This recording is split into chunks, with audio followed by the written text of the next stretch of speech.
to be in the panel, and there will be a panel discussion. And the second part, that we invite your questions, but by way of, you just put a chit, you write on a piece of paper, send it to the moderator over here, and we club it, all those questions which you have, and we will be asking the panelists the answer. But mind you, the question should not be personal, it cannot be repetitive, and you cannot name anybody. So these are the little things which you, mostly the questions are being, aggregated into topic-wise, and then we are having it. To take further of the program, I invite Dr. Harshul Savla, the convener for knowledge series of CREDAI MCHI and special projects, and a managing committee member, Dr. Harshul Savla. Thank you, Dr. Sanjay.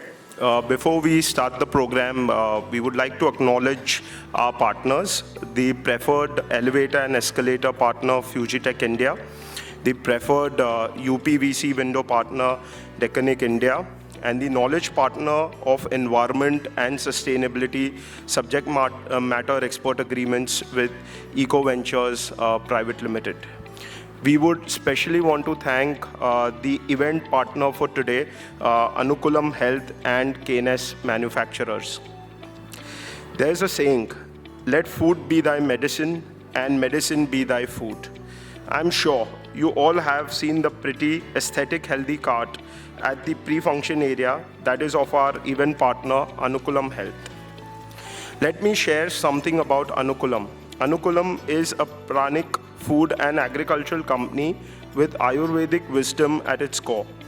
They aim to help you and your loved ones achieve a balanced body and mind with sustainable farming and slow cooking as their key philosophies. As they embark on their journey to achieve a chronic disease-free society, they look forward on delivering freshly made detoxifying shams to your office pantry every day. I would like to call up on stage Mr. Pradeep Gera, Director of ANUKULAM.HEALTH, to kindly come on stage and explain the benefits of healthy eating alongside its products. Mr. Pradeep.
Good evening, everyone. The video has just shown, right, that I've, over the past 2 to 3 years, I happen to reverse diabetes, which is a word which we've almost taken for granted, right? Just like so many people get myopia, we're like, yes, this is a very commonplace thing, no big deal. Same with diabetes these days, right? Everybody knows someone in their family or in their friend circle who's got diabetes. One of the key reasons which I observed over my journey, it was that food obviously was a very, very critical factor in one getting diabetes, and makes it extreme food that we get on the shelves or from a local kirana store, whether the issues range from production, processing, as well as distribution. There is adulteration at many steps. There are pesticides everywhere. So as an extension of that, we thought, why not solve this issue? And we aim to be a company that solves the entire supply chain, starting from agriculture to the end product delivery to the customer. As a first step in our journey, we are solving for two issues, which is processing as well as distribution. And we are getting only 2 products right now to the market, only for the corporates to start with. The aim in our first phase is to replace the coffee vending machines in your offices for your employees with our live kashayams, which are prepared with a lot of love and care by our chefs in a kitchen near you. So we are not a factory-made product. The way we work is we actually soak the herbs overnight. Once, during the night, they absorb water, they are softer, and the ingredients are more bioavailable. That is the time when we blend them. Dry blending actually kills phytonutrients, increases their surface area, and also oxidizes them over a period of time. So the box of ashwagandha that we get off the shelf may not be as helpful as we think it is. So some of the products that we have, and you may want to consider using them in your kitchens. I guess the technology is not helping me today. So that's one of the kadas, which is a very regular thing that we see in general. But what we've done here is we've combined a lot of ingredients which are extremely effective and not so normal in our day-to-day usage, right? For example, the use of amla is not typical, but it is loaded with vitamin C, right? This is an anti-inflammatory kada. Brahmi Nirvana tea is something which is absolutely great on a Monday morning when we are stressed, just before office. And we would love this product to be there every Monday. Not so much on Fridays because we are obviously in a holiday mood, but definitely on Mondays.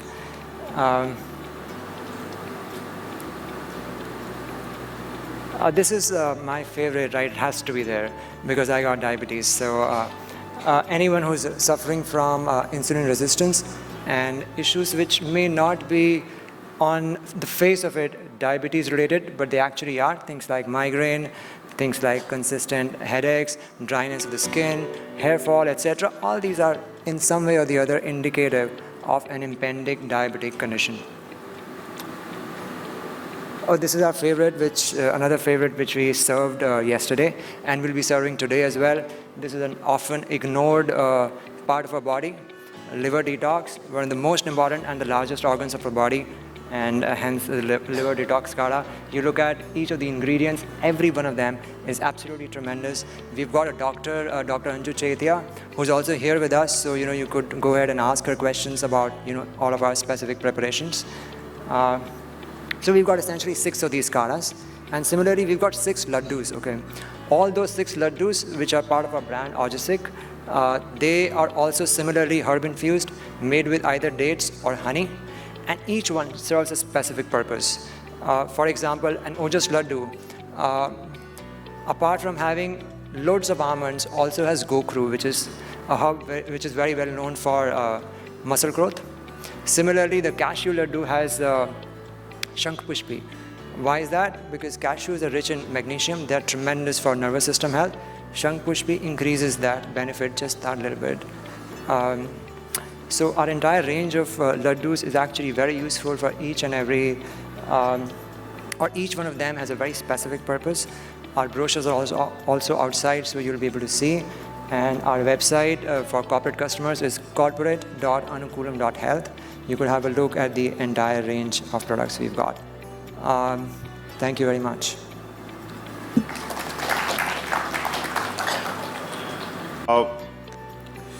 At this point of time, we would request the Honorable Secretary of CREDAI MCHI, Shri Dhaval Ajmera ji, to come up and share a few words about the association and the various initiatives that we are taking.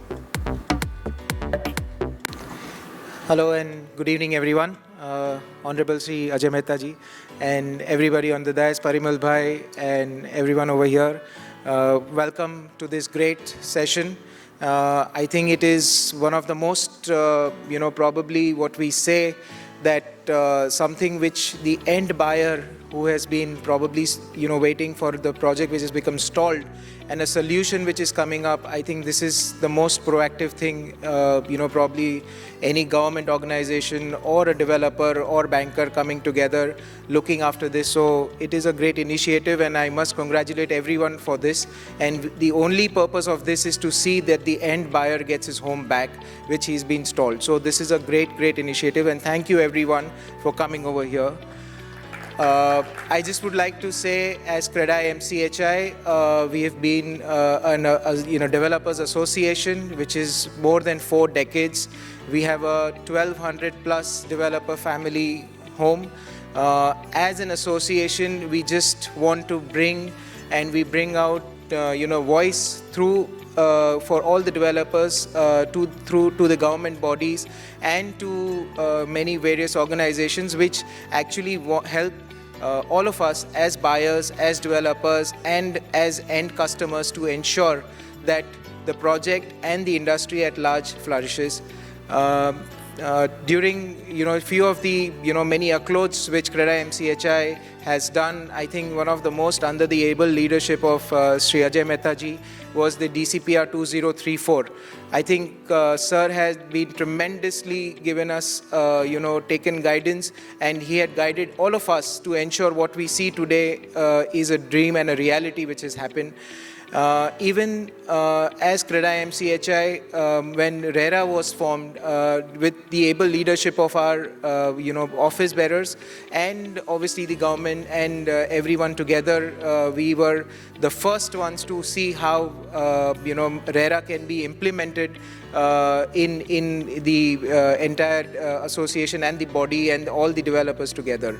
So I just would like to say, as CREDAI MCHI always is very, very proactive in looking at things which will make not only the developer's life easy, but also the customer's life easy, because it is a developer's body, but it is just not looking after developers, but it is also looking after end customers, because in the end, the project completion is what it all matters. So thank you very much for coming, and we look forward for a great session and a panel discussion. Thank you. Dhaval Ajmera ji. I would invite the Honorable Vice President of RPWA, RERA Practitioners Welfare Association, Advocate Satish Dedia ji, to share his thoughts about stalled projects through a small presentation, as well as talk something about RPWA.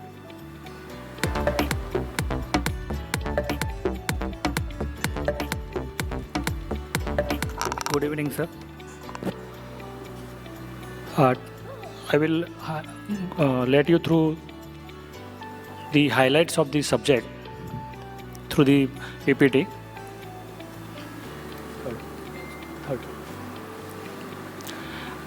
In the short period of 5 years, MahaRERA has achieved the prime objectives of the getting registered all the projects. As on date, as 1st June 2022, 35,488 projects are registered. Out of that, 9,304 projects are already completed and 26,184 projects are ongoing. Out of that, we can classify them as lapsed, non-active, stalled and regular projects. And our today's subject is stalled projects. What is the stalled project? Next. As on date, there is no data available regarding the stalled projects. So we gathered certain data to highlight what is the stalled projects and how to get the data. So this slide, certain projects have been identified, wherein though the projects are stalled, but because this revised timeline has been extended up to 2034, which is a longer time, one cannot identify that it is a stalled project because it is not reflected in the data. So the first step to identify the stalled projects is to data mining through the analysis of the data already available with MahaRERA website.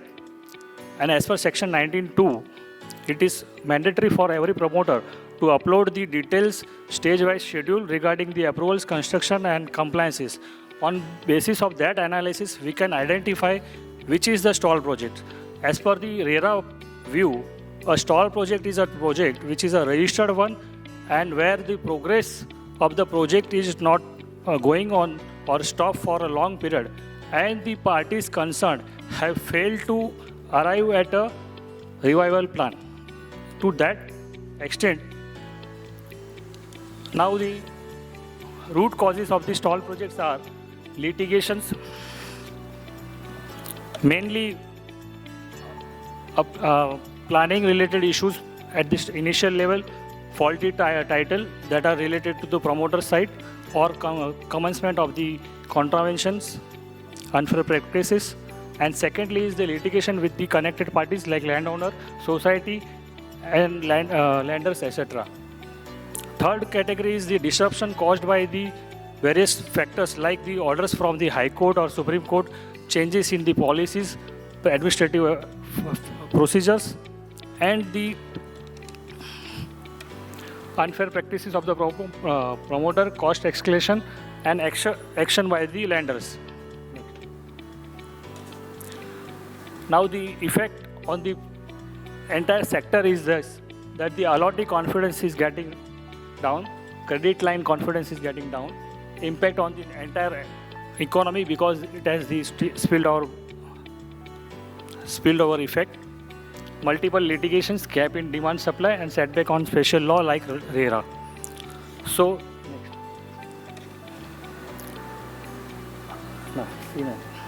now the grey areas which are yet not covered or that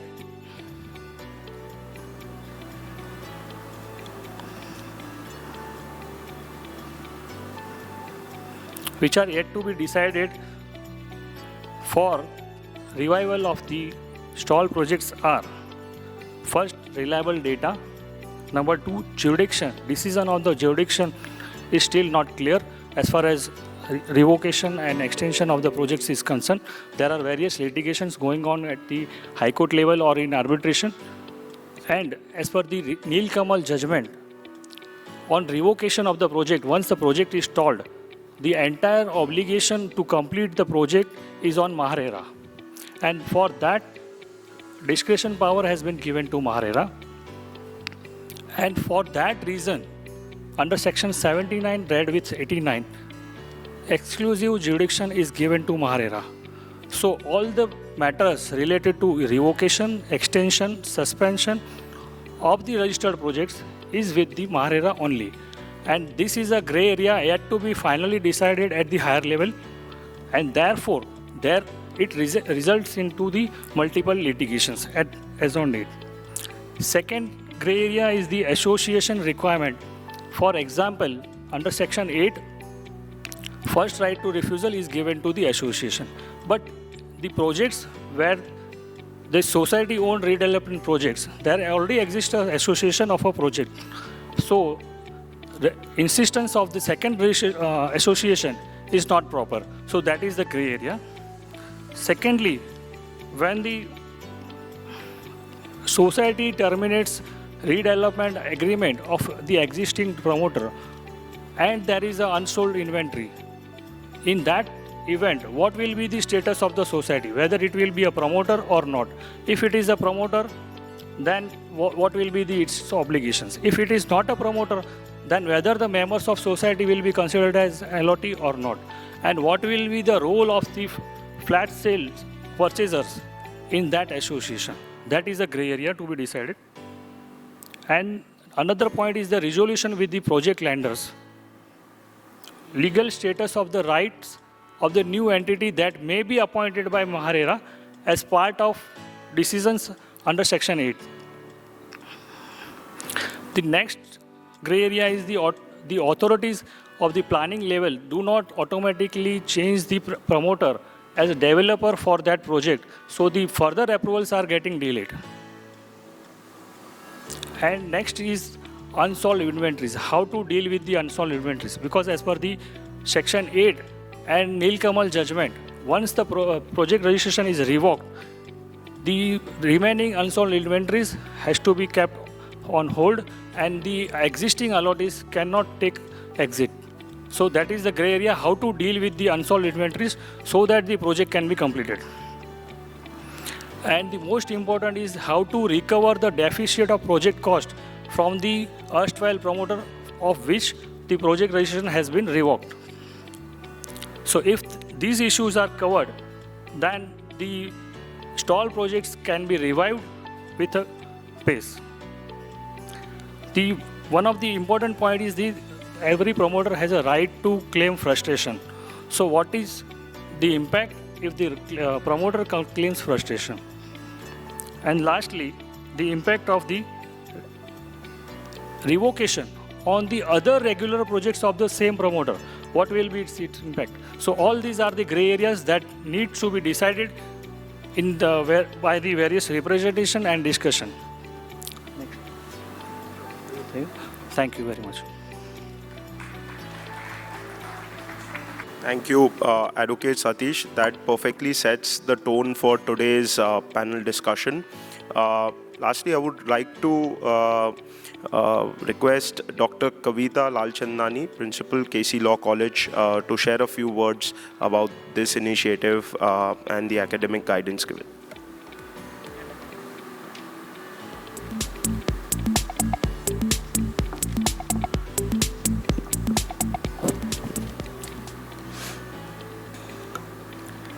A very good evening, all the distinguished guests, panelists, staff of KC Law College, students, and my dear friends. I extend a very warm welcome to each one of you for this wonderful panel discussion on very important topic, that is stalled real estate project, a roadmap, organized by CREDAI MCI RPWA in collaboration with our KC Law College. I'm really grateful for that. I'm here today to talk about our HSNC board, KC Law College. Hyderabad Sindh National Collegiate Board, that is our HSNC board, is having total 14 colleges and 45,000 students under this board, offering law, management, arts, science, commerce, pharmacy, and many, many courses under this. Our college, KC Law College, one of the premier law institutes in the city of Mumbai, imparting legal education since 1955. And I'm very happy to share with you that this college is continuously getting rankings from different magazines all over the India. I would like to mention over here, the college. This year, if I talk about, the college is ranked 4th as top leading law schools of super excellence and 3rd as top law school in the state of Maharashtra by Competition Success Review of 2022 June issue.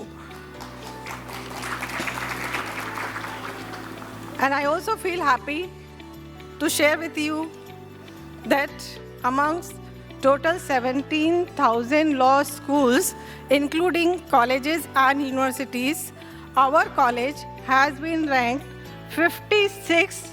Very recently, on this Saturday only, we got the certificate, award and all, just 2-3 days before. And 3rd rank in the West Zone of this. So we are really happy. And thanks for your best wishes and blessings for us. And moving on to the last year, the college was ranked 6th as top leading law schools of super excellence and 3rd as top law school in the state of Maharashtra by Competition Success Review June 2021. The college was also ranked 38 amongst all the law colleges in India and 2nd best in top law colleges with best value for money and ranked 4th best in top 10 law colleges with lowest fee in the magazine India Today, July 2021 issue. And the college has been ranked 38th among all India private law colleges and 5th among private law colleges of West Zone by Week magazine of August 2021 issue. And college is doing so many activities for the growth and development of the students. And this college is offering 3-year LLB degree course, master degree in law, and we are the only law college under University of Mumbai having PhD course with us. And also this college is offering certificate courses related to this legal field. So with this, I congratulate all the organizing team for organizing this event, and once again welcome you all for this event. Thank you for joining us. Thank you.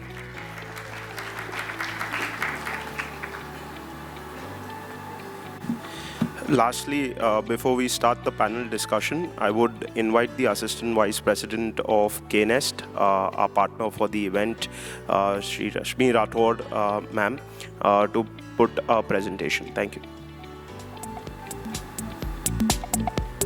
Good evening, everyone. So, I.A.S Aluminium Formwork, देश में बना देश का अपना. We are India's largest and world's fastest growing formwork company.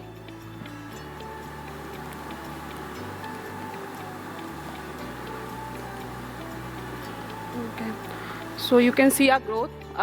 We are the India's largest and world's fastest growing aluminium formwork company. Right now we are supplying 60,000 square meter per month, and our target, we are going to reach 1 lakh square meter per month by this year. So here are customer. We are working with L&T, Tata, L&T Realty, Shapoorji Pallonji, Godrej, Lodha. So we are the only company who is providing single piece extrusion panels, so and lowest tolerance in industry, following all German standards. So a few innovation we are doing. So we are putting sensors in props that we can find out if koi props agar miss hua, then we can application pe we will get the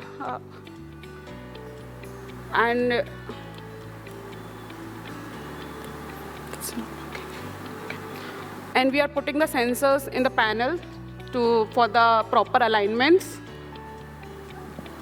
And what we are doing right now, after the shell plan approval, we are doing one virtual mock-up at our office to get the accuracy.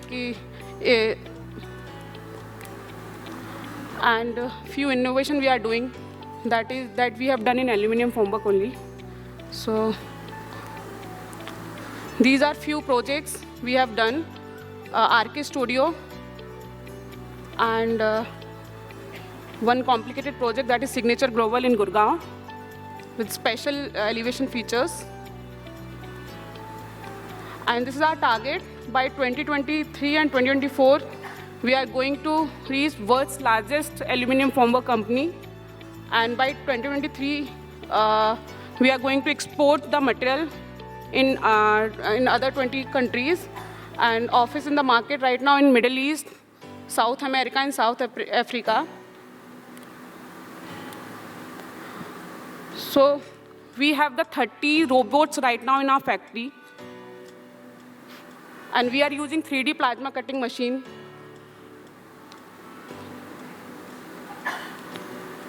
So we are the only company who is exporting the material, and we are delivering the material in 75 days after Shelpan approval. We are the only company who is providing single piece trade and riser, 100+ design team.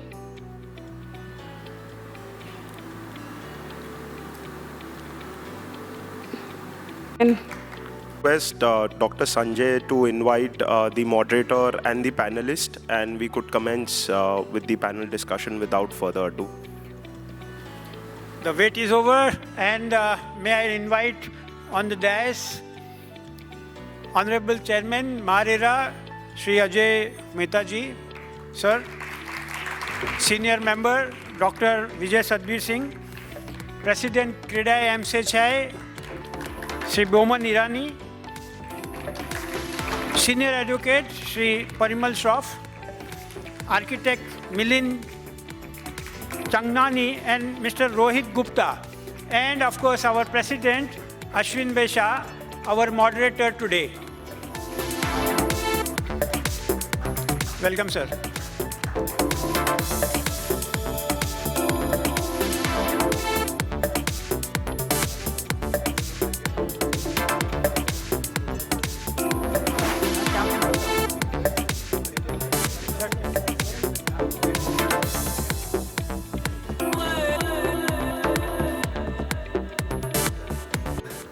Today, a very eventful day for all of us.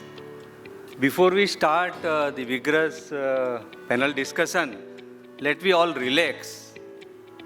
सोचने से कहाँ मिलते हैं तमन्नाओं के शहर, सोचने से कहाँ मिलते हैं तमन्नाओं के शहर, आइए ढूंढते हैं आशियाना और शुरू करते हैं एक नई लहर.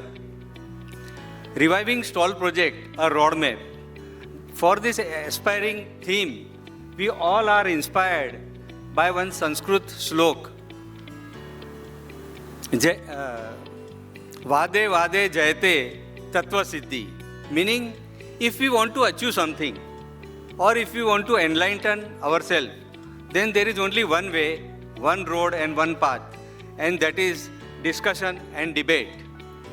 And for that, today we have galaxy of stars in our vibrant panel with complete blend of expertise and energy. I will introduce each of the panelists, and I will request all the participants to welcome them with a loud applause. Today we have Honorable Chairperson MahaRERA, Shri Ajoy Mehta, Honorable Member Dr. Vijay Satbir Singh, MahaRERA. From legal side, Advocate and Solicitor Shri Parimal Shroff. One of the most important stakeholder of any project, that is promoter, we have Shri Boman Irani to represent the promoter side. A raw land, how it can be converted into a beautiful building. We have Architect Milind Changani. And without credit, no real estate project can develop. And we have Mr. ROHIT GUPTA for stress fund. So we start the panel discussion.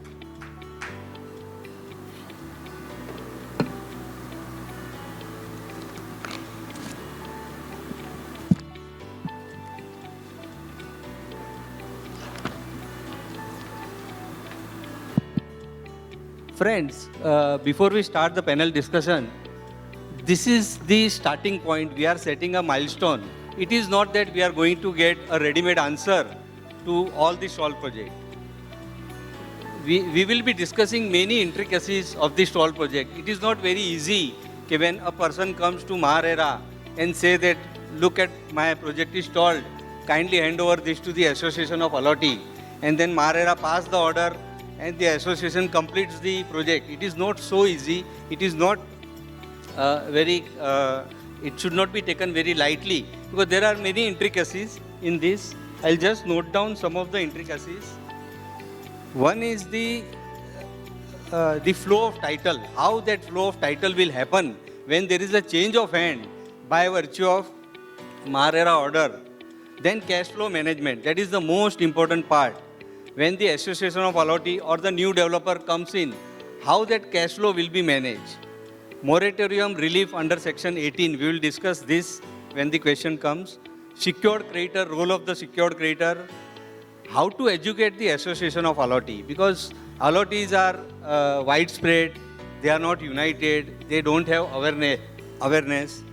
Role of planning authority, separate fund from state government, if that can be infused by way of a soft loan to complete the project, and monitoring by the RERA authority.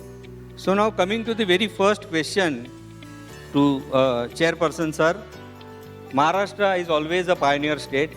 We have 71,000 projects registered all across India. Out of that, nearly 35,500 projects are claimed by the Maharashtra, 51% stake.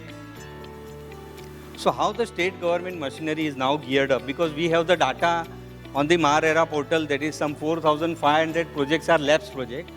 Now, there is no definition of lapsed project, but what we mean by that is the revised timeline is over. Whatever was allowed to the promoter is over and he is not able to take the extension for some reason. And apart from lapsed project, there are certain hidden lapsed projects wherein while registering the project in 2017, there was no check, rather I would say the timeline was given unilaterally. Say in 2017, timeline was granted 2028, 30 and so on. But if we look at the progress of the work, it is still at the same stage. So a lot of data mining has to be done, because we get information as a MahaRERA authority, you get information at a micro level through complaints. But at macro level, what are the steps that MahaRERA would like to take to collect the data, to either say forming a committee or study group, to have a study, because we have the lot of project data. So how we can take a thing forward? Mr. Shah, I'll just first let me put the data in perspective. In fact, I was just looking at some data. If you see the total number of projects that we have registered, as you rightly said, we have about 36,000 projects that are now registered with us.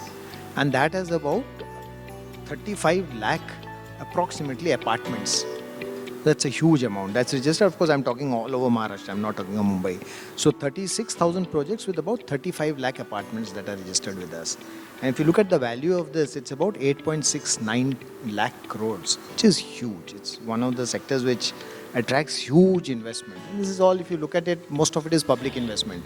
Either it's money from the banks, NBFCs, or what people who booked have put in money. So it's huge amount of public money. So really at times I keep wondering to myself whether real estate is really a private sector or is it a public sector.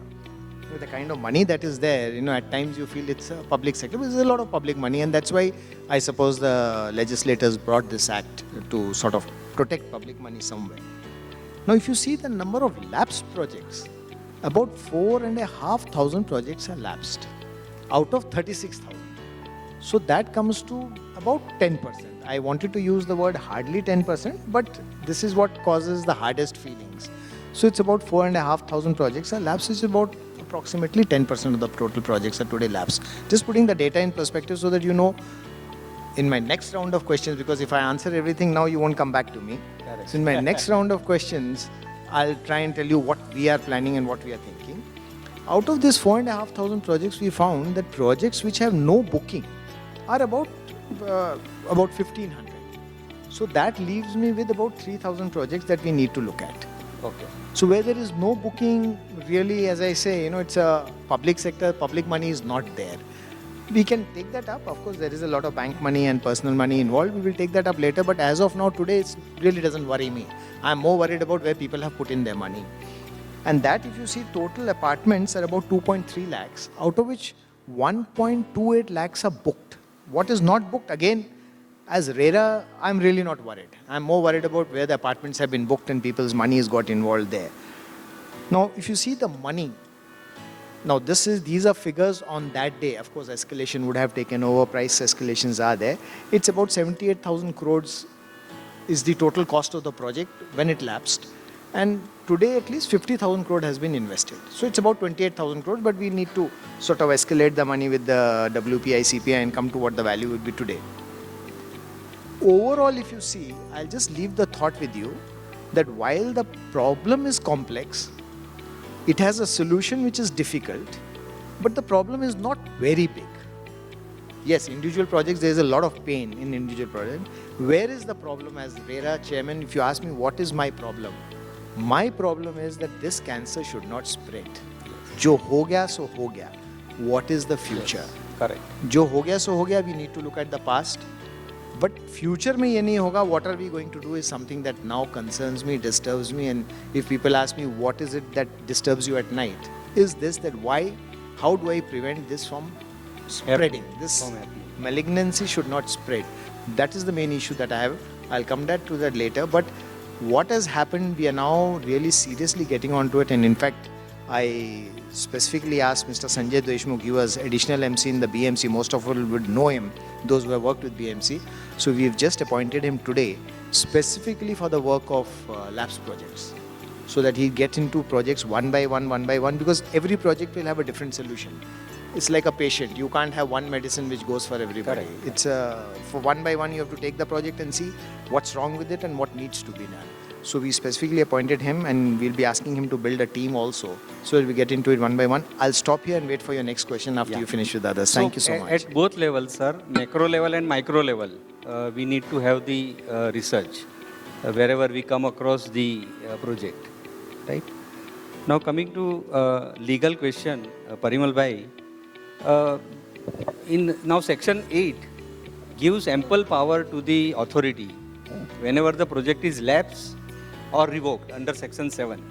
Then there is ample power to authority under section 8 to hand it over to either planning authority or to the association of authority, or do it by whatever mode in consultation with the state government.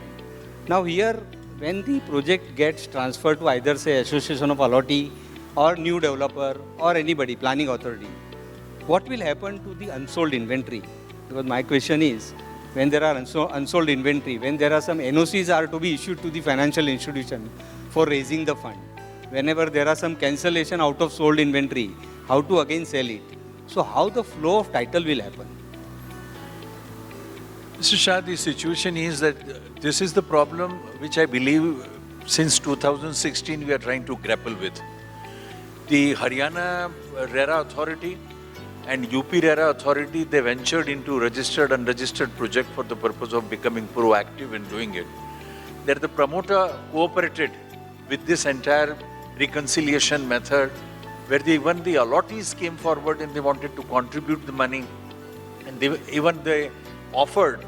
We are now talking in terms of two famous projects which have been making rounds, and everybody is citing that up to central government, is in respect of Piyush Heights in Haryana. And the second project which came about in the JP Calypso 2, the 3 towers which have been there in UP. Yes. In that also, the manner in which this has been approached is with all cooperation. But the situation may not be the same. The reason is, we are presuming while talking about it, and this evening, I believe that with the kind of start with Mr. Mehta has done, it is taking into a real matured level where the discussion is going. The developer is somebody else. The owner need not be only a private party from whom that you are taken for development. Most of the development methodology in Mumbai, Pune, Aurangabad, Nagpur is on the basis of the Society for Redevelopment, or a society formed and the developer appointed and the developer failed and the project became categorized as a stalled or a lapsed project, and that is where the situation starts.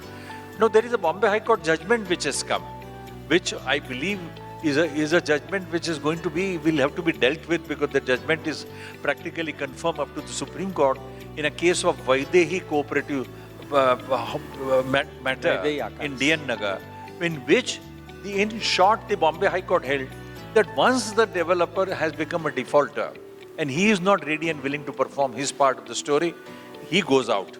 Once the developer goes out, then that society is not bound to even honor the commitment with that previous defaulted developer did.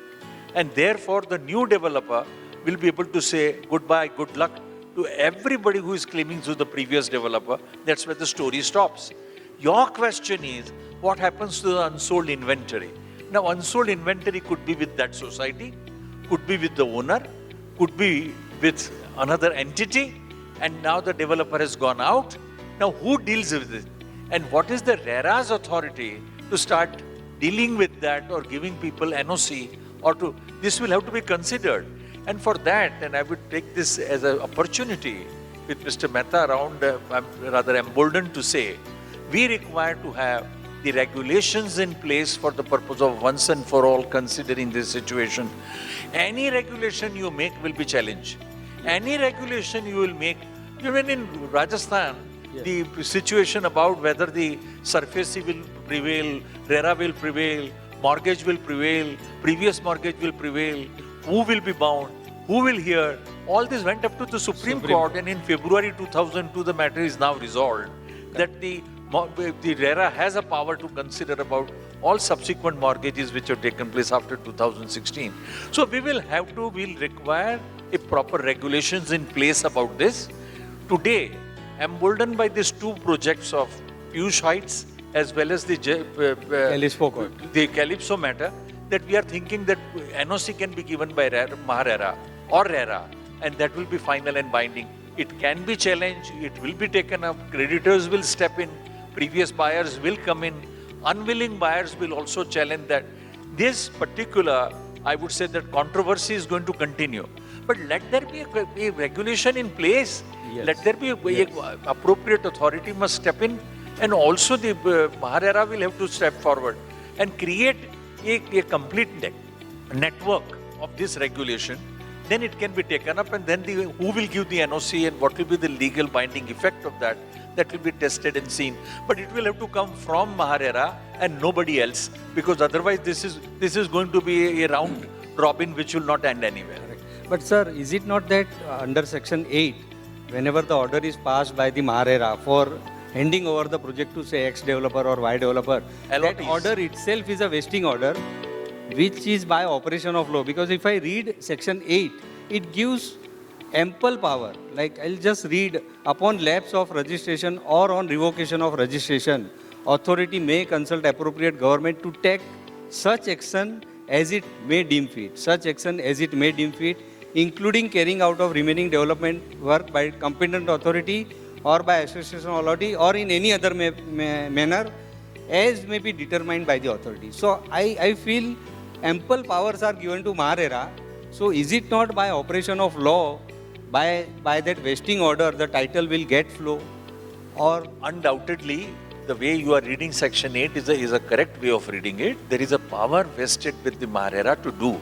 But you must understand all powers are subject to review, subject to appeal, correct, subject to challenge, correct, discriminatory, or that it is affecting some Article 14 situation.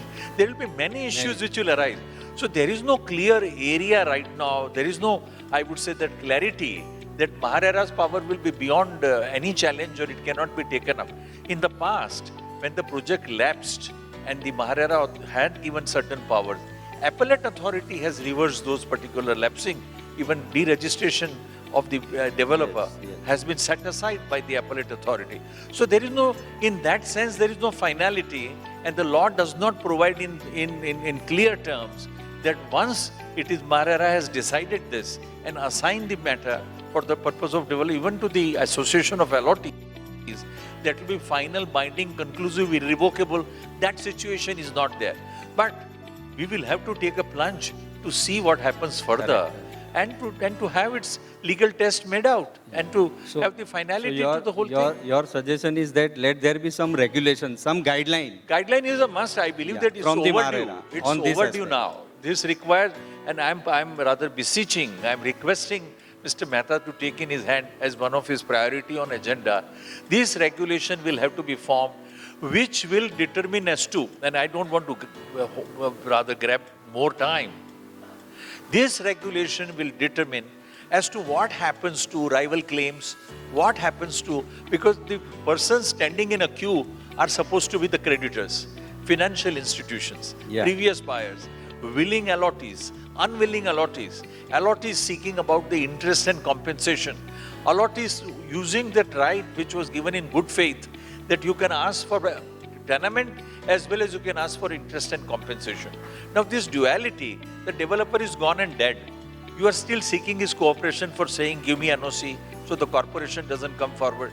There is no synchronization, let's understand, between the BMC Act, DC rules and RERA, where though there is a power, but how many things will MahaRERA do? There has to be, in one window, how many cases can they attend? How many sittings can be there? Directions to bank, directions to corporation, directions to planning authority.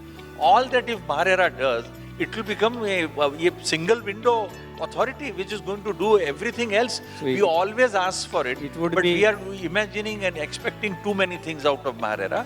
So a regulation will do this trick, and that will be the manner in which that maybe there will be more sitting, maybe there will be more benches. All that will be possible only when the government looks into this and has a proper regulation which has been formed and backed by the provisions of law. Okay. The question to member Satbir Singh sir, looking at the current strength of the members, because we have nearly 18,000 complaints, out of that many have been dealt with, but still many complaints are coming back from tribunal again back to the MahaRERA for reconsideration and all these things. And looking at the data of the labs project or the hidden labs project, it may be possible there many more complaints may be flowing. So is it required that we have a bifurcation of the function, say administrative and the adjudication? Because today what we can see is that major portion is going into the adjudication part and very less portion is going to the administrative part, including the focus on the stall project. So how to deal those situations?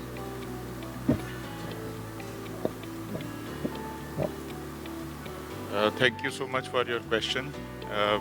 First of all, I'd like to congratulate CREDAI MCHI for organizing this very interesting discussion on a very important subject of stalled projects.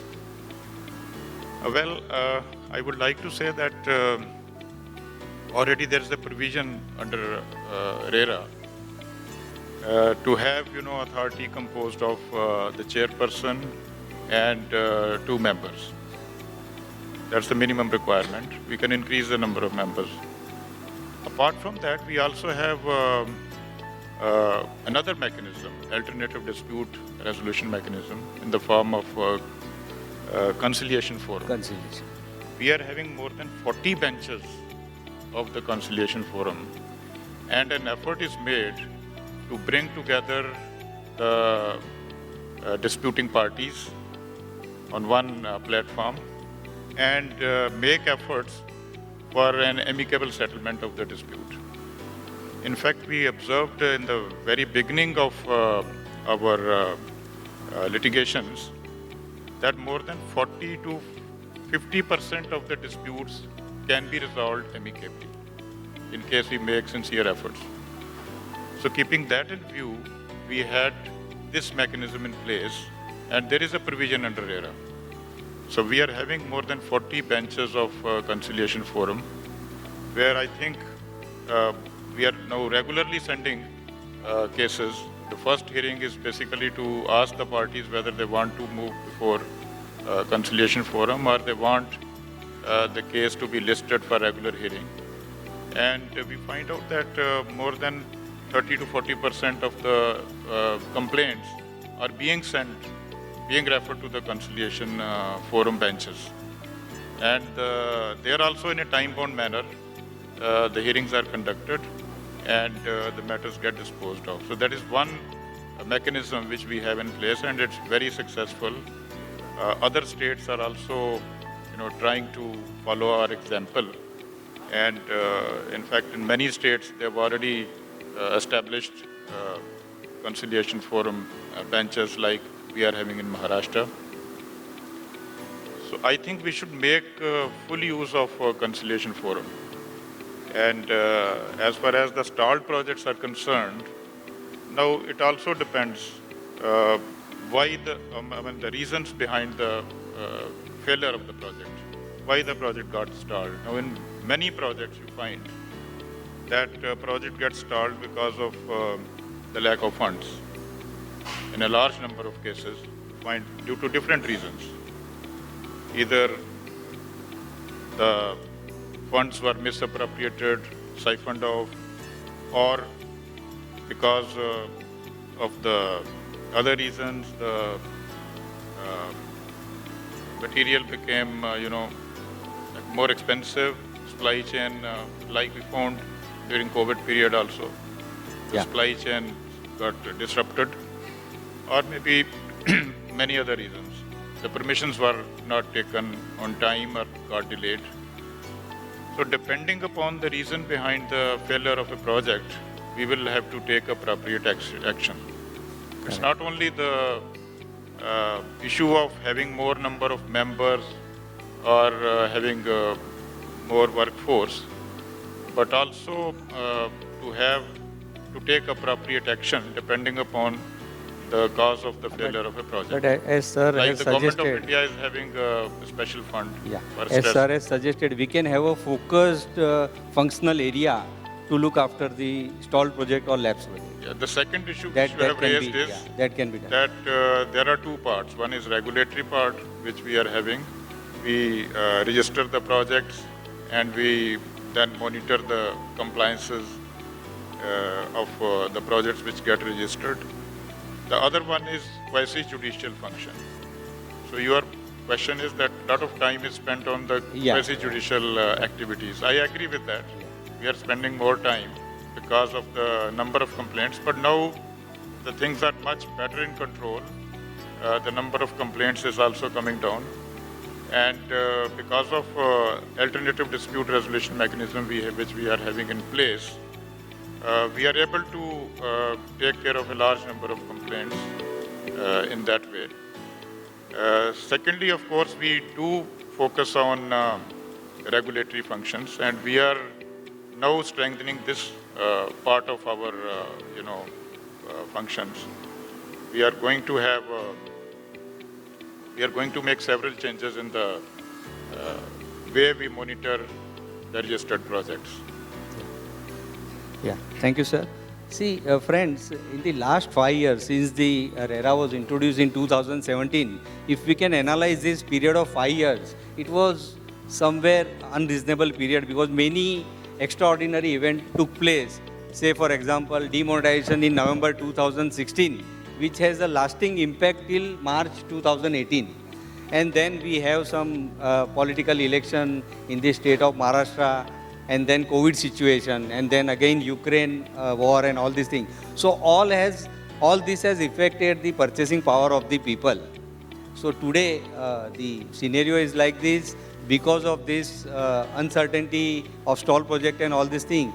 The allotee confidence in under construction property has came down. So we all need to ensure that at least for future this allotee confidence is getting boosted. Right? So the next question to Boman, as sir has suggested conciliation forum. How about the idea of using this conciliation forum for addressing the issue of stall project? Because you are the part of the developer representative. So how we can use the conciliation forum wherein we can do some micro analysis of the project, what are the causes, what can be the remedy, how to come out of this cycle. Thank you. So let me start off by saying real estate is probably one of the most complex businesses, sirs. And the reason, it's not only in this country or in this state or in this city, I think this is an international issue. And that is why you see internationally people, governments are dealing with it in various ways. Those places that are, let's say, significantly better off have a totally different set of problems compared to, let's say, countries like ours where most of the people will go and buy just one home probably in their entire life. Now, the issue that you've raised is about the stalled projects. We would like to do, and if anybody has a number, I'd like to think that most of these are before the era of RERA. Yes. Because with the advent of RERA, what has happened is there's this very strict monitoring on all the monies that come into and go out of a project, and we are hoping that most of this money is only for the project. Having said that, sir, we could still have a problem. Like the ESZ, which has come right now, could take the wind out of so many projects, and they could just come to a grinding halt. And then that would not be in the hands of, you will agree, Parimal bhai, in the hands of the developer, in the hands of RERA, in the hands of the government, because it's Supreme Court order, right? And now whether clarification for this comes in a year, 5 or 15, we don't know. A developer on his part, and this is what we keep telling, our chamber or the members of our chamber, which we are 1247 of, that we are probably entrusted the role or the task or the job of literally evaluating those issues that are there, probably will come, and those that maybe have not been envisaged before. So those of us who are brave enough to continue, into projects where a lot of unknown factors could come, probably need to have the support of, I would say, the judicial authorities, RERA, and very importantly, the government. Because it is only they who can legislate, it is only they who can literally take a project and give it the right impetus to come out. And right and wrong is a matter of who is saying what at what period in time. So for all of us, we understand that if a project is stuck, no matter what the reason is, there is, like Sir said, there is public money that is stuck. It is the banks who are funding the developer. It is the banks who are funding the buyer. And when you look at a 20-80 or a 30-70 in terms of equity to debt, a developer gets, and a 15 to 85 in which, a customer gets. And let's say these projects get stuck due to some issue or the other for, let's say, 5 years. Because everybody is going to be a loser. So who are the ones who can take a haircut? Obviously, the developer has to take a haircut. Obviously, the financial institutions have to take a haircut. I would say that even the consumer has got to be smart or sharp or understanding enough to believe or to know that in real estate, sir, it is one of the only things, which is 99% but still incomplete. It is only when it is 100% that it is complete, and that's how Sanjay Deshmukh ji has, come on board with RERA. I think all the steps being taken by MahaRERA are brilliant. But if it is not 100% complete, it is worthless. And because of the number of customers that come in, and each one has their own particular position to take at that point in time. When they all, let's say there are 100 apartments were bought, some bought as an investment, some bought for immediate use, some bought it for capital gains, some bought it for... But after 5 years, the project is stuck. Each one has his own way of dealing with it. An investor will say, I no longer need the project. Someone who went for capital gain says, this project is done its day for me. I want my money back. And we have gone to MahaRERA time and again and said, look, if an alternative developer steps in, give him some kind of a shield which allows him to hold these customers till such time as the project is complete, rather than saying what probably is right from his angle. To say that, look, I have been stuck in this project for so many years, I don't need this project anymore. Why can't I just be paid my money with interest, etc., etc. Complexity is huge. We've got to work together. I think synchronicity, which you mentioned, that word is like... That's why, Boman, I am saying that as a developer association, we need to have a conciliation on this issue also. Because to study a project at micro level, we need to have some conciliation mechanism, which right now we are doing for complaints. But for stall project also, we can do this exercise so that more data can come, how we can come out of this situation, what compromise every stakeholder will have to do. Say, for example, allottee, secured creditor, developer, or a planning authority. Can I close with one statement? Yeah. This is a 4-horse chariot, right? Where there is the developer himself, where there's the financial institution, where there's the consumer, and where there's the government. I think, you hit the bell perfectly by saying this has got to be a synchronous effort by all four. A project which is stuck brings a lot of anger, frustration to everybody, but that doesn't solve the problem. What solves the problem is, coming together and working on it. You're absolutely right when you say that we as a body should carry out ways in which, the projects can be revived, stalled projects can be revived. I can offer my 2 bits on that. We've done this across the country as CREDAI. We've told developers to step into the shoes of, developers who cannot complete. And so they do it in the north as a DMA, developer management agreement. But of course, the financial institutions have to support, the customers have to understand, and the government is pretty supportive. I'm sure there is no problem big enough that if all of us get together, we can't solve. But till then, I will just leave this one thought that if we come together, it's easier to solve the problem. Correct. All problems cannot be solved, but at least those problems that can be solved, it's easier if all of us come together to solve. Correct. Thank you. The next question to architect. Now, looking at the new project, at least we have to ensure that new projects are not getting into the category of stall project. So for that, what do you feel like timeline? That timeline is, liberty is given to the developer right now to mention the timeline.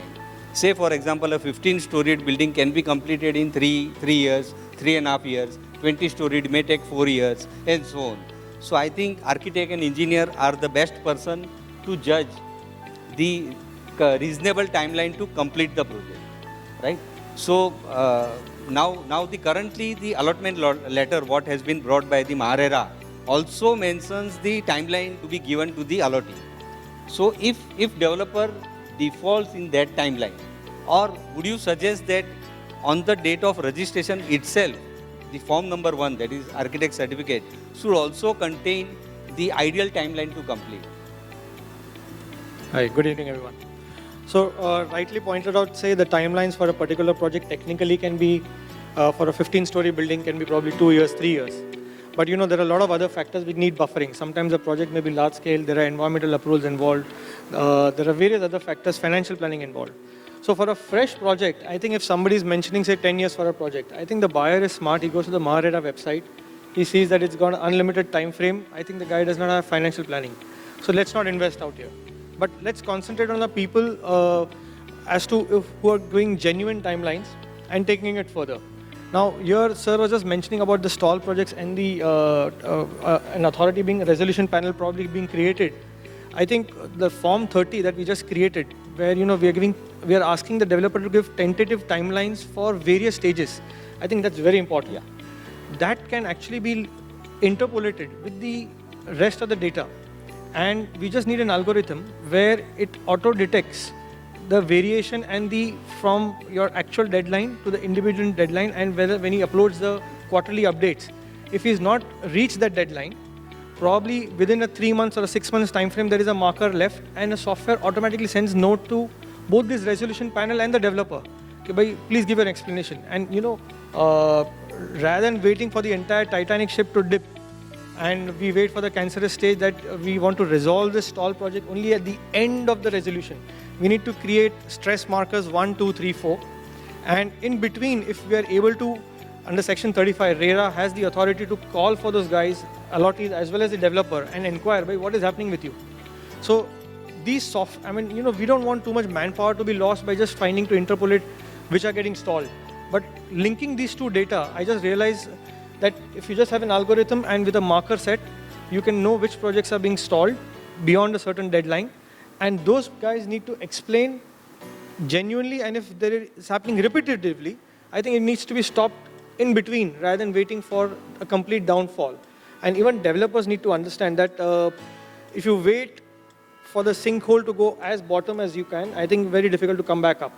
So you need to resolve it, let the Association of Allottees probably take over at some stage of point and take the haircut in between, so that even the financial institutions are able to fund it, and the ship, instead of sinking, starts flowing halfway through. Correct. So under Section 35 and 37, the authority can certainly go into the inquiry stage and also give the direction. Say for example, what Milind was telling, that there are some deviation now in the work progress for the new project. I am talking of the new project, because ongoing project we cannot do anything. It is already has its own bad story. So for this new project, at least can we shift this 70% to little higher percentage in such cases where we feel that there is a long deviation in the work progress?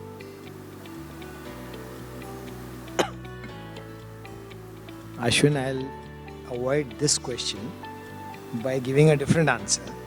I'll be honest about it, and I'll tell you why I'm going to avoid that question. With legal numeraries like Parimal, Shah sitting here, yourself and other lawyers, and that too in a hall that has been given by the law college.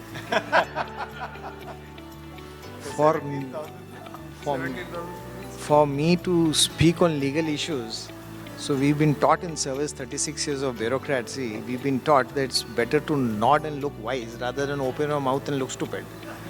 So I will keep away from legal interpretations because in any case the job that I'm supposed to do, my mind should speak only on paper. I cannot speak through a forum.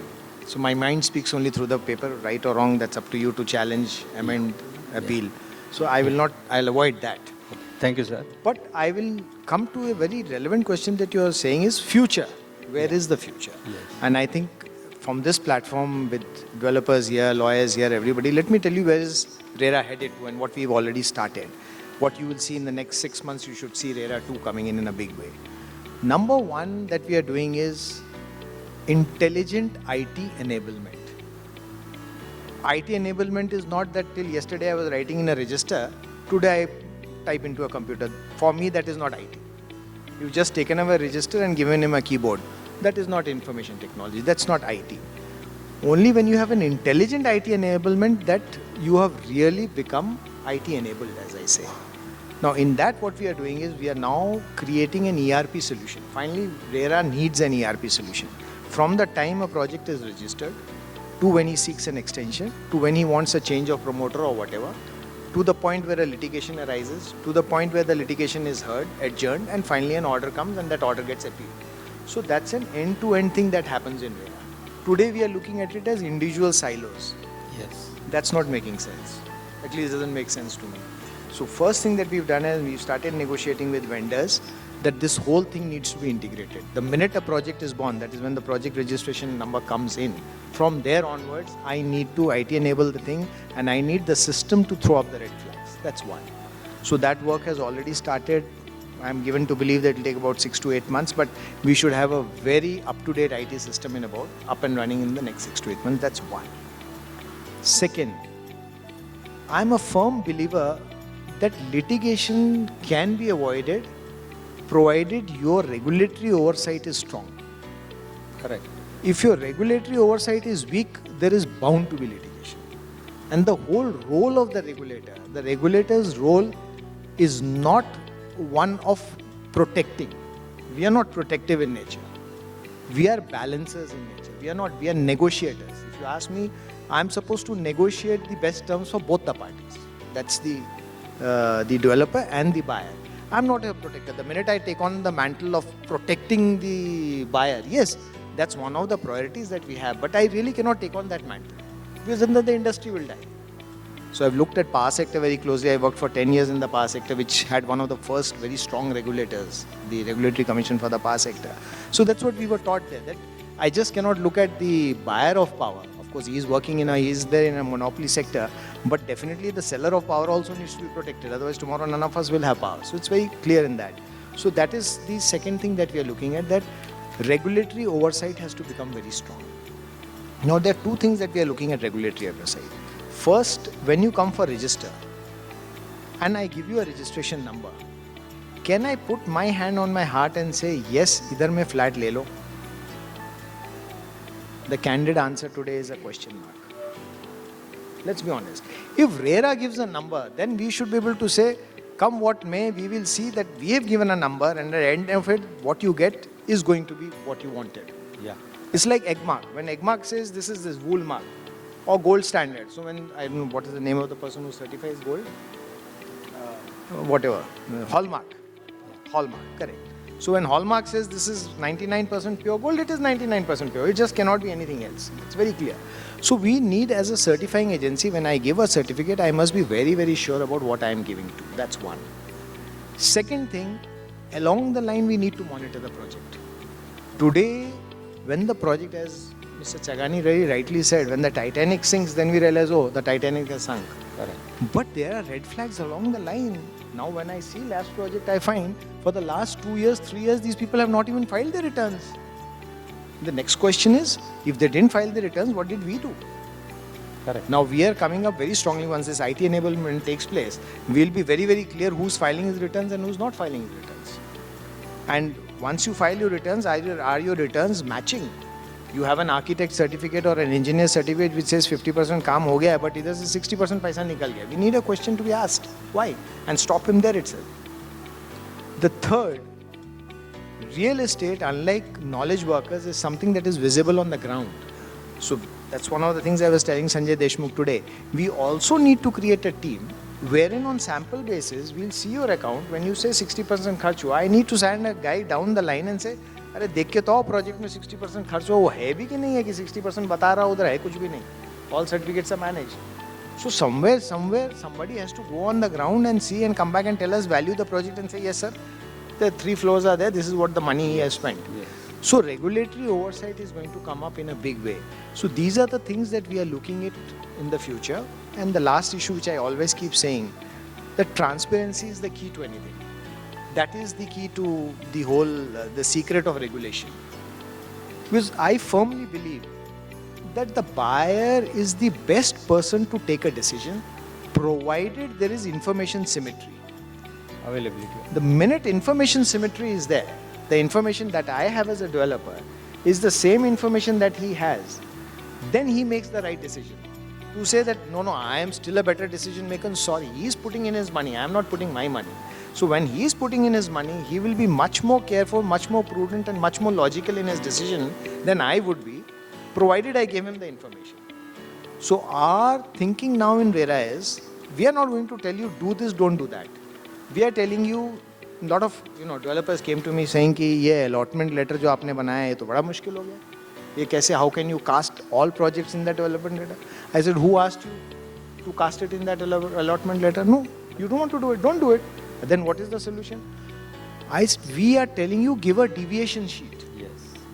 This is my model allotment letter, but as XYZ company, you feel, no, you must have a different model agreement or allotment letter. Please give it, but give a deviation sheet in simple language. Transparency does not mean a language which Mr. Only Shroff will understand, I will not. It has to come out in a language which the common man understands. Give him a deviation sheet. Correct. Well, this said this, but however I am doing this and this is what it means. After that, if he still wants to book and buy a flat, he's most welcome to do it. So these are the lines that we are working on. I'm sure in about next 6 months with everybody's cooperation, we should be able to arrive at a different look to RERA completely. Yeah. So that is a welcome step by MahaRERA. Under the able leadership of chairperson, since February 2021, I have been analyzing various orders and circulars have been floated by MahaRERA, which aim to bring the transparency. Say, for example, Sarsai, sold unsold inventory, and there are many such orders which has been brought by the MahaRERA. The next question to the finance side. Now, stall project, when it is taken over by the Association of Allotee, it looked like a self-development project by that Association of Allotee. Now here, when the credit cooperative society, credit housing society is there, there are certain restrictions on banks to give loan to the credit society. Recently, RBI has relaxed district cooperative bank. Now they are allowed to give the loan on self-development to the cooperative housing society, which was halted from 2016 to 2019. But now in 2022, they have again started it. And again, there is one bottleneck, like previously, land was looked at as a speculative element. But today, land is no more a speculative element, rather it is one of the most crucial raw material. So, financing on the land cost, even TDR or premium for FSI, I think today also the banking policy does not give any leverage for financing on this aspect. Yeah. So what you suggest on this is how to get a finance for a self-development of a stall project? Right. See, first of all, stalled project, you need to identify what you mean by stalled project. It's not a failed project. A stalled project is a stressed project which requires financial tools to make it viable again, right? So the first thing you look is whether it is viability or non-viability. If it is viable, then you need the financial tools of saying, okay, I don't want to pay interest monthly, quarterly. You can play various tools so that the overall money that has to be made from the project is sufficient enough to pay to the lenders. The viability is the most important. Now, coming to the point of, whether you can finance a stalled project for an AOA. See, the biggest concept in finance happens is who is the obliger. Now, in an AOA, the biggest challenge that we face, and sir is here, there is no one obliger in an association of allottees. So there has to be somebody who says, no, okay, fine, I will get this done. For example, when Swami came in, and Swami was made empowered that they can literally take over and finish the project. And that is the kind of empowerment if you give to a lender. Obviously, people will lend. Obviously, we will lend and make sure that those projects are completed. The issue is that you need to have somebody take responsibility of completion. As Boman said and as has been saying, it is realistically the only sector where everything gets done when it is whether it's the government, whether it's the stakeholder, whether it's equity, borrower, lender, home buyer, only the project has to get done. So that obligation of saying, I will get the project done is most critical, and that sometimes becomes a big impediment when you're looking at lending to an association of allottees, because all allottees, within allottees also, what happens is a lot of people have diverse interests. Somebody, has no, I don't want to pay money today, I will pay only at the end of the project. Somebody says, no, we need to pay more because we need to complete the project. So this diversity has to be brought in, and that in that sense, the conciliation process, or you have the real estate resolution professionals coming in who will basically ensure that everybody comes together and has a single point agenda of completing the project. So that is very critical to establish for financing. So you are coming to the land part, the point that you mentioned. See, as a lender, as a financial institution, NBFCs were kind of given to lend for land. Banks were never allowed. Even now, RBI has come out with a guideline saying that you may sanction for land, but you can only give once the approvals are in place, because you don't want to be in a condition where you have, you've given for land and there's no sanctions, and sanctions take time, that nobody can decide the window. And I think that's the right way to go about it, because land is the first basic, input for the project. If the land is not there, then there is no concept of a project. So land should be like an equity, should be financed either by the developer, or it should have functionalities that you don't pay today, you pay over a period of time, which Noida tries to do or Sidco tries to do, but it has its own challenges, because then if you default there, then the whole world knows the story. So it requires a very different approach to how you treat land. And land funding, I think, is not the way for a financial institution to get in. It is more of a quasi-equity or an equity structure that needs to be brought in for land. But for a project, yes, we can look at lending. Yeah, so as a developer, how about getting finance on the land cost or TDR cost or the premium which we pay for the FSI entitlement? Because for us it is a working capital. It's a cost of the project. So if you're asking me, continuing on what he was saying, as of today, you can get finance after the approvals are in place. At what stage those approvals are considered as approvals, etc., is what we were reasoning even with bankers just as late as yesterday. And finance is available, but I don't know what happens to it once a group of individuals comes together and then says, listen, they want the money. So who's the karta finally? Yeah. Every financial institution wants to hold somebody responsible, and rightly so, but, you're responsible. So that's where a developer steps in. So can I just tell you what my understanding of sorting out most of these stalled projects is? A, you should find a developer ready to step in, right? B, you should convince the present funder or financier to put in more money, or find another financier to come in over there and give him a LIFO, like Swami has. So last in, first out. Third is, you got to mellow the expectations of the purchasers and tell them this is the situation in actuality, and this is how we will get out of here.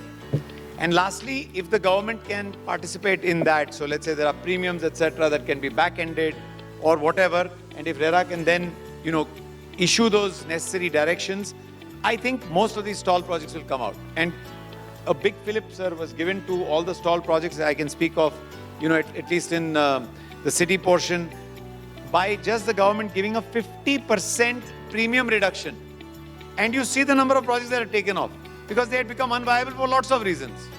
And today they are all healthy and running. So that is one of the remedy available, whereby you reduce the cost, or either you can have some FSI incentive also on special case-to-case basis, if suggested or if it is identified by MahaRERA it's a stall project, something sort of that. If Don't that don't give FSI No, in the public interest, because I'm saying why I'm saying again I'm looking at section 8. I am looking at section 8 only, where in such action as it deem fit, because the ample powers are given to MahaRERA in the public interest of the allottee. Okay, this kind of, like what reduction in the premium is available, or some FSI is available, which can be utilized to complete the project. A special case which your planning authority can think of. Forgive me for saying this. I'm a developer and I'm telling you, don't give further FSI because that becomes absolutely not doable. And forgive me for saying this, but if only laws could solve all problems, then all problems would be solved, right? You finally need... Major concern is cash flow. No, you please understand. I'm telling you, that is one of the major the right way is everybody has to take a little bit of a hit, and the project needs to be completed. Once a project is completed, it is worth something, and that is the time I'm giving you the pecking order in which the money should be made. The developer should be, the new developer, incoming developer should be given a certain amount of, incentive to complete it. Then the financer has got to be the last in, first out. Finally, firstly, of course, the customers have got to get their flats and they've got to pay for it. And if the government can participate in it, not by increasing FSI, because then I have to go back to environment department and there's a whole new circle of things that I have to go through. No. So final question to Parimal bhai. Now in this cash flow, there are allottee agrees, okay, yes, we take over the project, but there are some dissenting allottees. They say, no, I want interest for delay. I want refund, because they have filed their individual complaints and that under section 18 relief is there. So whether now section 8, again I'm going back to section 8, a wider power to the authority, whether any such kind of moratorium be granted to a project, which I think in PU side, Haryana RERA has granted. Okay, till the project completion, cash flow should not be disturbed, no refund would be allowed, no interest for delay would be allowed. That is one part of story. Can we go further and say that, as Boman also mentioned, there has to be some hit taken by the allottee also, as regards the interest for delay?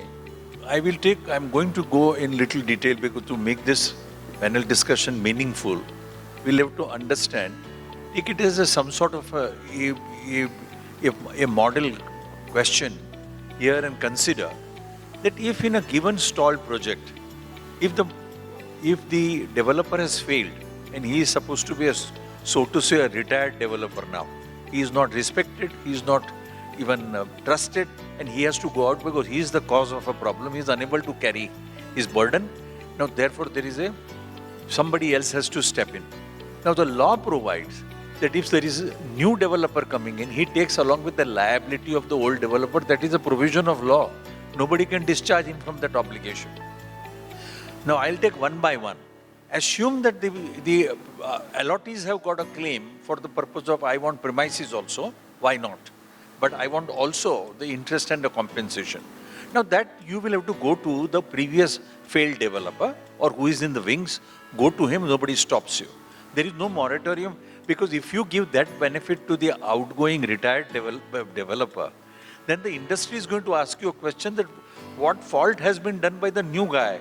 Why should he not be given a moratorium from the beginning, that nobody will hold you responsible whether this project goes through or fails? Such a thing can't be done, because that is not a Ram Rajya with the MahaRERA is going to really be administering.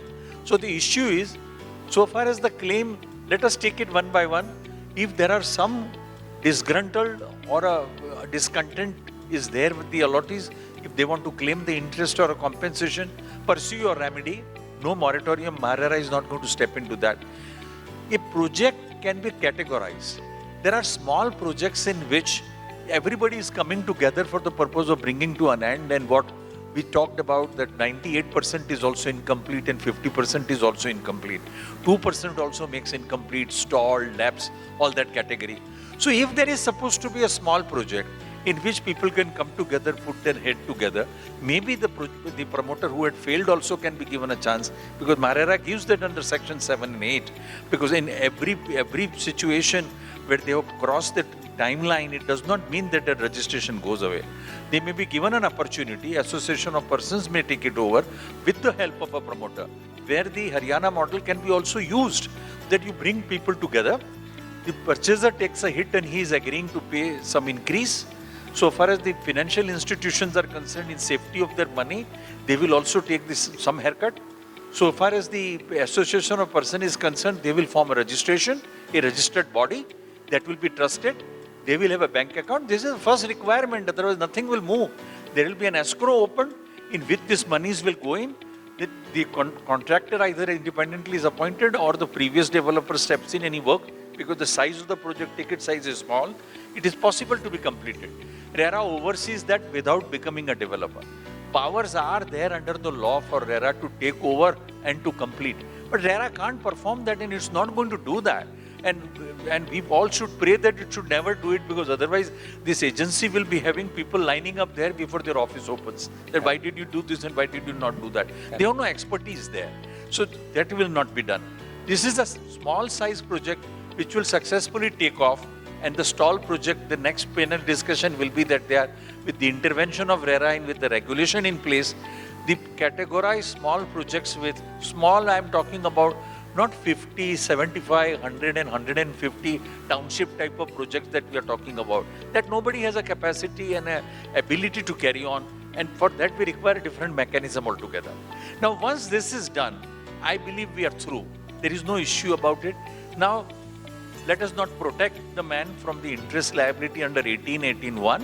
He will have to be liable. That law will take its own course. If he has participated, if he has shown his bona fide, if he is trying to complete, is it helping, if he is assisting.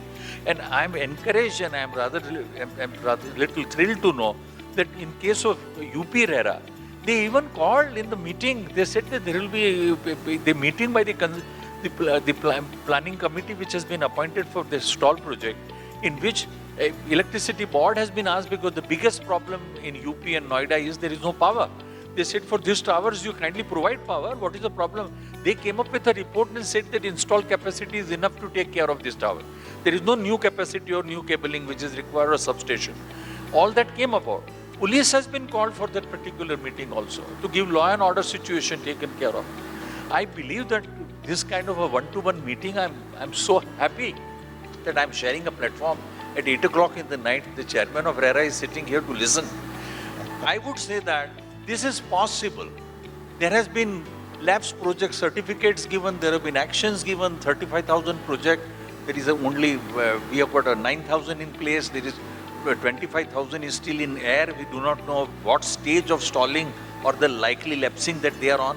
But if we are going to take upon and take on to ourselves for the purpose of those stalled projects, looking at their size, which is manageable, if this kind of an interest can be taken with, I would say, intervention, and as is appointing some responsible people with experience to get into it, and where MCHI and CREDAI comes, not only for conciliation, but for the purpose of giving expertise and saying feasibility reports can be given also to MahaRERA, that yes, this is possible, this is doable, carry this on, then those projects which require little resuscitation for the purpose of just reviving, we will not let them die on the footpath because there is nobody to take them to the hospital. Correct. If this much is done, I think we have done a great job. Let's not talk about every failed and lapsed project to be revived. There is every possibility. But these stall projects are capable of being done, and I believe there is ample opportunity. You are slightly impressed by Section 8 and the powers for the purpose of being the deemed fit part of it. There is not a magic wand. And RERA will not intervene in that, because if they are snubbed by the appellate authority or by the court tomorrow, they will be in the litigation, and every order passed by RERA, if it is going to be reversed, and if we are going to face it with a constitutional crisis in that matter, then the credibility of RERA as well as the enforceability of RERA, there is no certainty. Projects have gone ahead with 9 months and 12 months, and then there is a reversal which comes in appellate, the way our system functions. Then where will RERA function? Where will be the, and with the, there is always a transition. People come, people go, new members are appointed. They will say, I don't want to take a chance of this kind of a daring judgments because this is not working. And the judiciary doesn't appreciate because they are under the constitutional challenges. So instead of doing that, if we take this middle path, categorize the project, stall projects of a small and medium size, if taken upon war footing with the regulation in place, with system in place, with a committee helping, and nobody should expect chairman of RERA to sit into all this and waste his time, because that's not his cup of tea, and that he should not be wasting his valuable energies on that. There has to be a backup which should take it up, and where this kind of committees can be done, who will intervene, and where necessary, the chairman will be taken. And now the Supreme Court has decided that now RERA can function. They're not necessary 2-member only should function. It is 1 member is also RERA. Yeah. So whosoever is 1 member, it is a point for them to have a resolution, and the way they function, it is accepted, and that has been admitted up to Supreme Court. It has been accepted. So I believe this is a take home for me this evening, and I'm rather feeling so delighted that I'm able to address in his presence, where I'm conveying something which bothers me, because we all are part of the system. It's not only to make money or to don a black robe and come there and be garlanded as a lawyer, but to do something. And no law is perfect. No law is complete. Correct. Ownership Flat Act 1964, I have completed around more than 100 lectures. And only on the point that how inefficient, how insufficient, how incomplete the MOFA was. Now, RERA, again you can deliver the same lectures, but I believe it's a long way from MOFA we have come to RERA. Now, let's make a use of it instead of debating on it. And only the regulation part, if the RERA can look into, I believe the horse is almost waiting outside the stable for the purpose of going on its journey. And we need to really give it a fillip and take it forward. Yeah, well said, sir.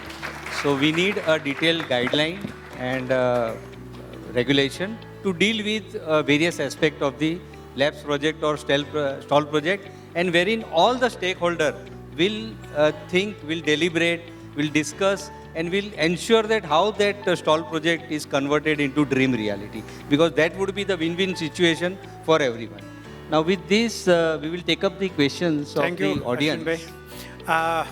There are a lot of questions from the audience to our learned panelist. I request Advocate Nilesh Gala, Secretary RPWA, to take up these questions, assemble them and put to our learned panelist. Nilesh bhai. Good evening to all. So there are some direct questions to the learned chairman of MahaRERA, since public wanted to interact directly. Few in manner where report card is asked from MahaRERA. How many projects have been taken over under control by MahaRERA in past 5 years?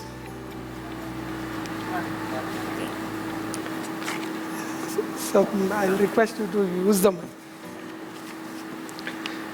Whether there is any provision to blacklist any developer from MahaRERA in case of his default, where he is not able to complete the project. Will MahaRERA allow him to register another project in future?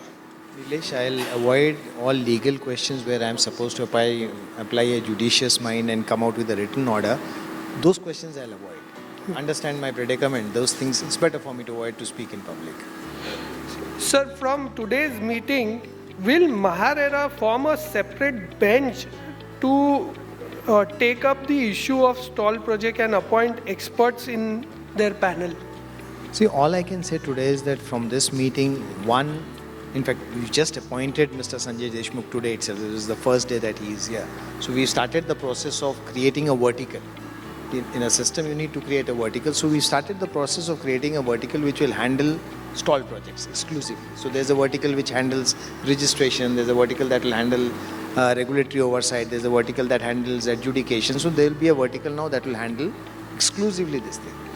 And one more thing which I carry home from here, and for that I must really compliment Advocate Parimal Shroff, that idea of a regulation. I think that is really the need of the day. Somewhere the terrain has to be laid out very correctly. And that's an idea that I carry back. In fact, good I came here and I could hear a lot of people here. But that's something that I carry back from him, that we need to seriously think about a regulation. And the other thing which I will just in passing mention, will not be again, proprietary demands that I keep quiet on that issue, is that really how much should we venture into it in terms of passing orders? Or it should be just make people sit down, because what he says is that 8 years down the line, you cannot have some court again reverse that and bring it back to zero and say this is where we are. So that's something which is a take home. There's a good take home which comes from Boman, which says that, look, everybody needs a haircut. So that can happen only if you sit around the table. So in my mind, a stall project can go ahead only if 3 things fall in line. One, there has to be a will. Everybody must say, yes, I need to do this. Second, there has to be a sacrifice. You can't say, well, I need to do this, but I am not sacrificing. And thirdly, finally, there has to be a legal framework which puts this will and sacrifice into a legal sort of a mold and says, well, this is the legal way to go about it. So these three things need to fall in line. That's something that I carry back from him. Then there are things which I carry back from Mr. Changani and Mr. Gupta regarding what you do in terms of a project not sinking in future and what are the concerns of a person who advances money. He has his concerns. There are concerns that he has. So I'll leave it at that rather than getting into the specifics of issues. Sir, very well explained. Thank you. Sir, the next question is to Solicitor Parimal Shroff. Sir, there is a query and it's a lengthy question which involves Vaidehi Akash. Since you mentioned Vaidehi Akash, is there a solution to tackle with Vaidehi Akash in new projects for redevelopment? Can the society be termed as a promoter, or I would say rather a confirming party to get over that word promoter? And in the model agreement draft by RERA, can they be involved as confirming parties that in future if there is a termination, then allottees are secured?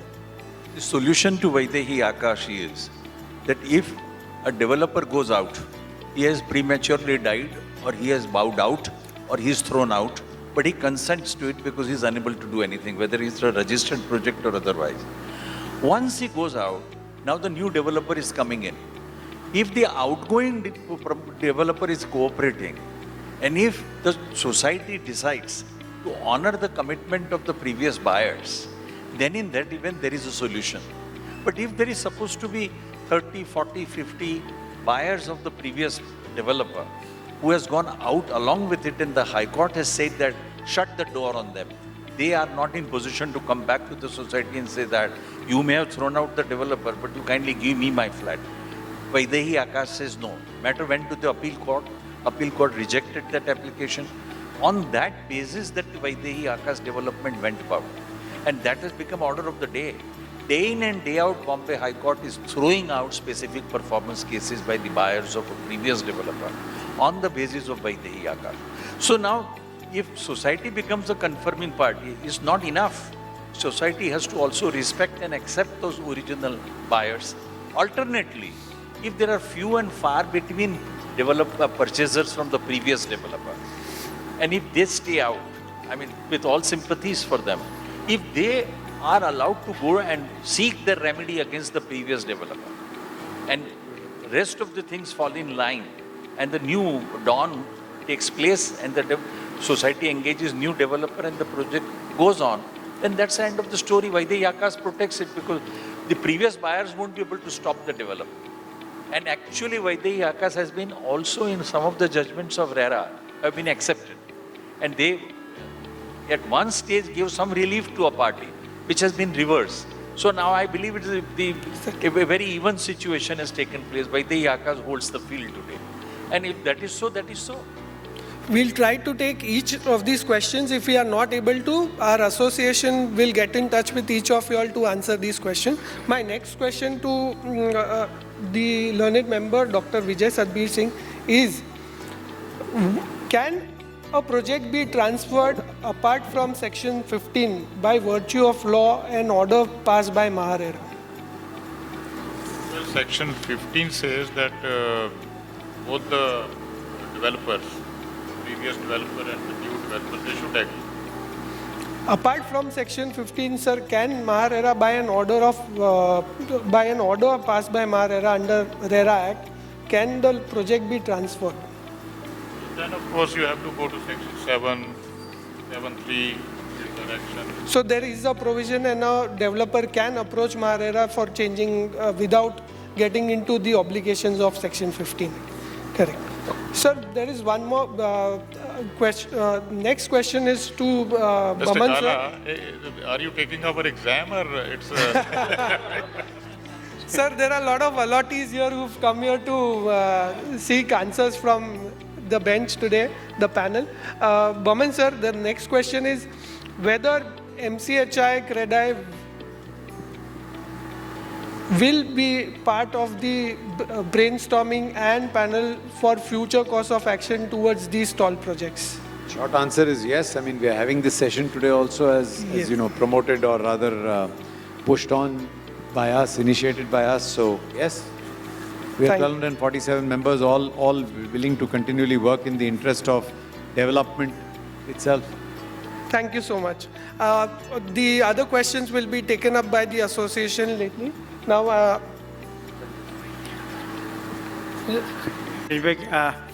and of course from RPWA, we... Friends, today we had a very good discussion with all the faculties, and this is just a starting point. We will have a series of such discussion because we can't have a one-stop solution or a ready-made solution to stall project. By experience or by deliberation, we will be certainly coming out with many such workshop or panel discussion on a particular point for stall project. Thank you very much. Yeah. We were from the RPWA, from the brainstorming committee which we were having, we thought that we will request the honorable panelists that to consider that to form some type of committee or to form some type of research committee so that these stalled people can get some policy, some action, some way where it a way out for this. This is what the RPWA committee requests the honorable authority and also the panelists, including CREDAI MCHI. They can have some research. They have a wonderful research team with them. So they come out with some good solution to this stalled projects, and then we can of course present to the authority. May I request Dr. Kavita Lalchandani, Madam, please come over, and Shri Dhaval Ajmera ji, and we would like to facilitate our panelist, Mr. Nilesh Gala.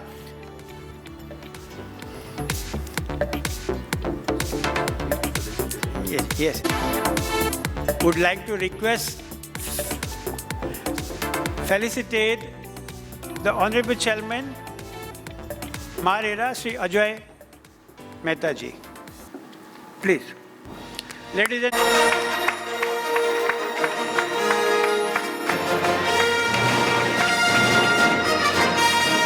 Dhaval bhai.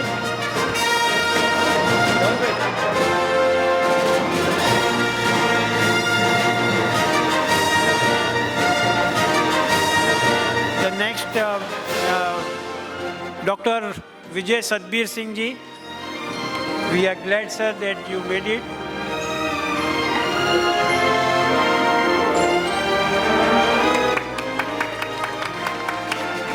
And our President, CREDAI MCHI, I would request ma'am to hand over the memento to Boman Irani ji.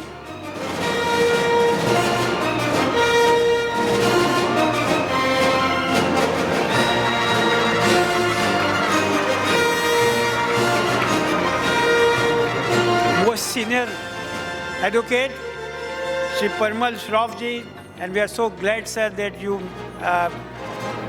Mr. Parimal Shroff ji, sir, ma'am, ma'am, we request you to please, and Mr. Dhaval Ajmera.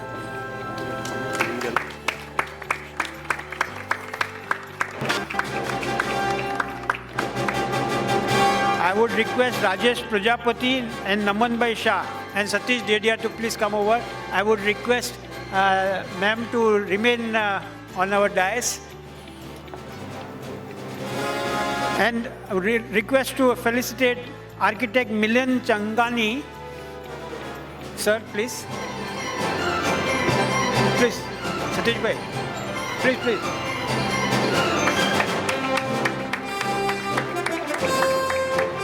And Mr. ROHIT Gupta.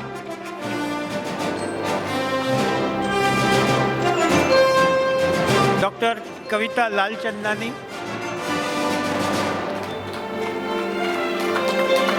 Thank you, sir.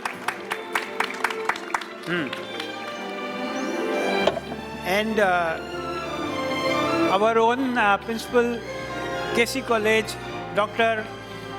Kavita Lalchandani. May I request Nilesh Gala, please felicitate ma'am.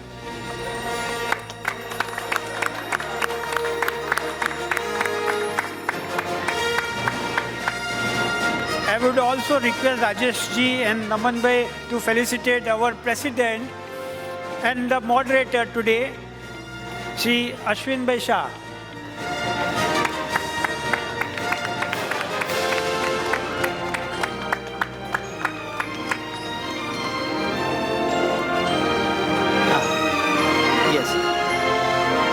Just only 2 minutes, sir. The last formalities. Please be seated. Only 2 minutes. I would like to thank Shri Ajay Mehta ji, Dr. Vijay Satbir Singh, President Boman Irani, Architect Milind Changani, Dr. Kavita Lalchandani, Mr. ROHIT GUPTA, Senior Advocate Parimal Shroff ji, and the KC Law College to give us such a wonderful venue to us. The media over here, people, those who have actually made this event a very grand success. I thank you for being with us and making this event a grand success. Thank you very much.